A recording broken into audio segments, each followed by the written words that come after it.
Sou estudante de direito e tenho muita dificuldade para ler e entender os textos jurídicos. Hoje eu vou falar e vou dar algumas dicas para a gente superar esse problema.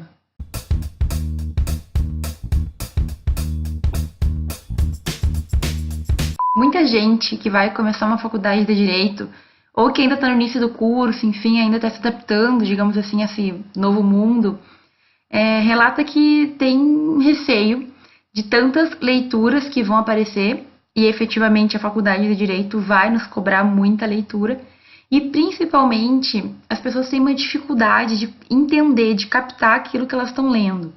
Existem livros jurídicos que a gente vai ter que ler ao longo da faculdade, que são mais voltados para uma doutrina específica, e existem livros que são mais, digamos, abertos, não chegam a ser uma doutrina sobre direito alguma coisa, mas livros importantes de leitura realmente fundante, então livros que são essenciais para a nossa formação, mas que têm uma linguagem que muitas vezes nos complica.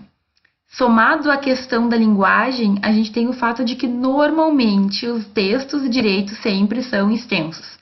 Então é impossível, é muito difícil encontrar um texto ali 1, 2, 3, 4 páginas em que tu vai terminar rapidinho e vai ser tranquila a leitura.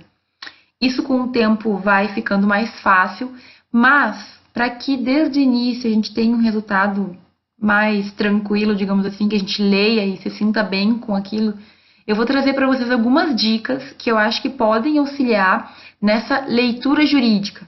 O que a gente pode fazer para ler, para entender e para aproveitar o tempo da leitura da melhor forma possível. Para não deixar passar a oportunidade, se tu ainda não te inscreveu no canal, faça isso agora. A primeira dica que eu tenho para passar para vocês é que, se a gente tem leitura para fazer, nós temos que fazer um planejamento. Então, na faculdade, por exemplo, o professor passou um texto de uma aula para outra. Ele passou na segunda para que na próxima segunda seja discutido ou cobrado de alguma forma. Então, eu sei que eu tenho lá tantos dias, certo? Para fazer a leitura daquele texto. O que eu vou fazer? Preferencialmente, não deixar para o último dia. Não chegar no domingo de tarde, que já faltam algumas horas para a aula, e ter que ler tudo de última hora, mesmo que seja pouca coisa. Por quê? Primeiro, porque se a gente tem uma pressão muito grande, tem que ler todo o texto em 2, 3 horas, a gente não pode se dar ao luxo de ler devagar, de voltar no texto, de tentar entender o que o cara está tentando dizer. E fica aquele desespero, vou passar de qualquer jeito, a gente lê correndo para ver se termina logo, o que adianta? No final, tu não consegue lembrar de uma palavra do texto que tu leu. Isso não adianta nada. E outra coisa, a gente demora um tempo para internalizar, digamos, a leitura. Quanto mais profunda é a leitura, mais tempo a gente leva para ir sedimentando aquele conhecimento. Então, é claro que a gente pode ler 1 hora antes da aula e deu. Só que, muitas vezes, a gente não vai gravar nada. É a mesma coisa quando a gente estuda para a prova. Eu até posso deixar para ler todo o livro um dia antes. Muita gente faz isso. Só que o que acontece é que, passada a prova, tu decorou aquilo, tu até pode ir bem na prova, mas depois tu não te lembra de nada. Livros jurídicos voltados para uma disciplina, ainda a gente pode, tentar voltar, tentar aplicar na prova e tu tenha um resultado. Agora, livros mais abertos, vou ler Hans Kelsen, por exemplo. Não adianta, tu leu lá 200 páginas de um autor super importante, uma obra clássica que é relevante para tua fundamentação, para tua formação jurídica, mas tu não entendeu nada, tu não conseguiu absorver. Então, a gente tem que planejar. Eu tenho tanto tempo, eu vou começar antes, certo? Para chegar no dia, eu já ter lido alguns dias, eu já consegui entender aquilo. No máximo, um pouquinho antes da aula, um pouquinho antes do momento que eu preciso daquele texto, eu vou dar uma folheada e vou ver, é verdade, porque a gente se lembra, porque quando a gente lê com calma, a gente consegue absorver melhor. A segunda dica é super simples, mas nem sempre a gente aplica, então ela é super importante, que é, temos que ler com atenção. Então, assim, nada adianta eu estar lendo lá um texto, livro, enfim, pensando na morte da bezerra, pensando no jogo de futebol, pensando no que eu vou fazer mais tarde, ou qualquer outra coisa que não seja me concentrar naquele texto. Eu sei que isso é bem difícil, às vezes a gente não tá gostando do texto, ou não tá entendendo, ou não tá feliz, etc. Mas de nada adianta eu ficar lá sentado 2 horas se eu não tô ali mesmo. Então, é melhor que eu leia 15 minutos com toda a atenção possível do que eu ficar 2 horas sentada e não absorver absolutamente nada. Essa dica tem a ver com todas as outras.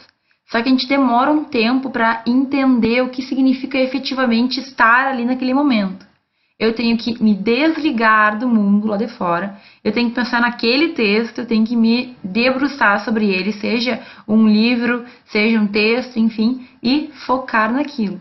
Às vezes é uma leitura no computador, aí a pessoa abre tudo que lembra enquanto está lendo, certo? Eu sei que isso é difícil, acontece comigo também, mas vale mais a pena então sentar e ler alguns minutos do que ficar fingindo que a gente tá lendo, porque chega no final, tu te sente frustrado.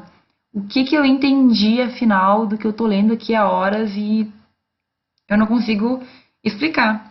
Se eu chegar ao final de um parágrafo, por exemplo, e eu já nem lembrei, não lembro que eu li, eu não consigo explicar aquele parágrafo, eu vou ter que voltar e ler ele de novo, certo? Isso é bem importante. É até uma maneira da gente verificar se a gente está aprendendo alguma coisa ou não, se a gente está entendendo.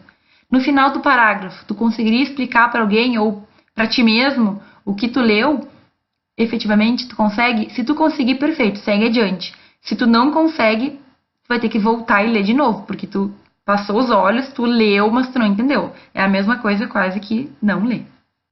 A terceira dica que eu vou passar para vocês é a seguinte: nós temos que encontrar a melhor forma de fixar o conteúdo durante a leitura. Então, isso vai depender muito de cada pessoa. Eu vou passar o que eu faço para lembrar dos conteúdos. Então, quando eu estou lendo, eu sempre estou ou riscando, ou fazendo ou sublinhando, ou fazendo um círculo naquelas palavras-chave, ou então escrevendo do lado. Quando eu quero muito lembrar do conteúdo sem ter que ler de novo, eu vou escrevendo algumas palavras-chave do lado do parágrafo, enfim, para que quando eu passar os olhos depois, eu saiba exatamente o que estava escrito naquele parágrafo. Isso para mim é muito importante. Então, eu risco todos os meus livros. Tem gente que é super contra isso. Tem gente que acha que isso é violar o livro, etc e tal. Só que eu acho que quando o livro é teu, tá? Não pode ser livro dos outros ou o livro da biblioteca. Quando o livro é teu e tu precisa fixar um conteúdo, pode ser também, enfim, textos, não precisa ser só o livro, tu tem que fazer tudo aquilo que for necessário para que tu tenha um melhor entendimento. Eu sou assim, então, no início, quando eu tinha que apresentar trabalho, por exemplo, ou entender muito bem um texto, porque eu tinha que explicar ele para alguém, a cada parágrafo eu fazia um mini resumo com algumas palavras-chave, porque chega no final, eu sei exatamente tudo que aquele texto tem. Tem pessoas que vão ter melhores resultados lendo em voz alta, porque tem uma memória auditiva. Então, assim, ela vai lendo o livro e vai escutando sua própria voz e com isso tem uma facilidade maior em lembrar. Cada um vai ter um jeito. O que você tem que fazer? Testar todos eles. Ver qual é a forma que vocês conseguem lembrar, entender e fixar um conteúdo mais facilmente. Cada pessoa vai ter o seu jeito, então tem que testar. A minha última dica é de ordem mais prática mesmo, uma questão que vários alunos de primeiro semestre relatam e é uma preocupação versa sobre palavras difíceis e palavras que eu não sei o significado dentro de leituras de textos e livros jurídicos. Então é muito comum, por exemplo, em leituras bem antigas, porque, por exemplo, no primeiro semestre a gente tem que ler livros de pessoas que escreveram há um bom tempo, né? Então eles têm um linguajar um pouco mais difícil e também se utilizam de alguns institutos que a gente nunca ouviu falar, sei lá, termos em latim, por exemplo, ou alguns contratos, ou alguma coisa que efetivamente eu não tenho como saber no primeiro semestre. Esse tipo de situação é muito comum. São minhas primeiras leituras no direito, primeiras leituras jurídicas, muitas palavras eu não entendo, eu não sei o que significam, e isso vai truncando a nossa leitura. Então, duas são as dicas, na verdade, essa dica ela tem duas possibilidades. Como resolver esse problema? Primeiro, uma dica que eu dou é: sigam lendo. Uma palavra não vai dificultar a compreensão de todo o texto. Então, sigam lendo. Se chegou no final do parágrafo, não deu para entender, então a gente vai ter que procurar o significado daquela palavra. Mas, normalmente, esse tipo de palavra que a gente não conhece, que a gente não sabe o que significa, vão estar presentes nos exemplos que o autor dá. Então, o cara está falando uma coisa lá bem tranquila, aí ele dá um exemplo do tempo do EPA, ou sei lá, usa palavras que a gente não tem como saber o que significa e a gente fica perdido. Isso vai, às vezes, dificultando a leitura.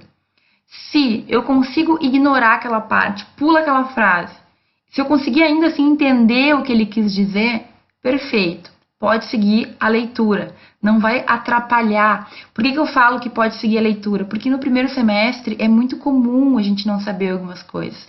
Então, se a cada palavra eu parar para procurar, fica uma leitura muito truncada. Até eu voltar, eu já me esqueci o que eu estava lendo naquela frase, tem que reler e reler e acaba ficando chato, cansativo, a gente acaba ficando meio traumatizado.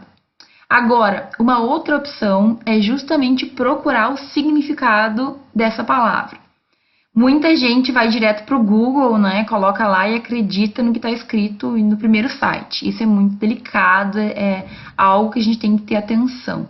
O que eu recomendo para vocês? Primeiro, façam uso de dicionários jurídicos. A gente pode ter um dicionário em casa e a gente pode usar os dicionários jurídicos das universidades, que normalmente vão ser dicionários muito mais amplos, que trazem muito mais termos. Mas nada nos impede de comprar um dicionário jurídico simples, porque um dicionário bom realmente ele é muito caro, ele é muito grande, ele é uma enciclopédia. É bem interessante ter, eu acho que vale a pena. Agora, se a gente não quer gastar dinheiro com isso, dá para ter um dicionário em casa mais simples, que vai, digamos assim, ajudar em grande parte, né, das nossas pesquisas, e também fazer uso dos dicionários das bibliotecas, certo? Dicionário jurídico, ele é mais que um dicionário comum, porque ele não vai dizer exatamente só o que a palavra significa. Normalmente ele apresenta o contexto, ele ensina, ele nos coloca assim, até de certa forma facilita a entender o que o autor quis dizer, por que ele usou aquele termo. Então, várias coisas que, por exemplo, são fundamentais no direito, a gente vai ter conceito em dicionário jurídico. Para não ter que buscar um livro de doutrina, por exemplo, o conceito, o dicionário vai trazer. E é alguma coisa confiável, não é qualquer site do Google. Podemos usar a internet, sim, mas sempre que eu usar um site qualquer, eu tenho que tomar cuidado para ver qual que é a procedência, que site que é esse, quem escreveu. O Google Translate, sei lá, não serve, a gente tem que ter certeza do que a gente está lendo. Isso vale para qualquer estudo. A internet é um mundo maravilhoso, a gente tem tudo nas nossas mãos, mas a gente tem que ver quem escreveu para ver se é confiável aquele conteúdo. Só para esclarecer, existem muitos tipos de dicionário jurídico, muitos tipos mesmo. Ontem eu estava na biblioteca aqui da Universidade de Sevilha e tinha, sem mentira, umas 10 prateleiras com diferentes tipos de dicionário jurídico. Então, o dicionário jurídico ele pode ter um tema específico, ou ele pode ser um dicionário jurídico de outras línguas, ou ele pode ser um dicionário jurídico que se volte a alguma outra área do conhecimento, que não só o direito, sei lá, direito econômico, por exemplo. Que, claro, é um ramo do direito, mas que acaba se ligando com uma área bem diferente do conhecimento. Então, a dica é sempre dar uma olhada no que tu busca, qual que é a tua intenção com esse dicionário, e aí, então, comprar um que se adeque às tuas expectativas e também ao teu bolso, né?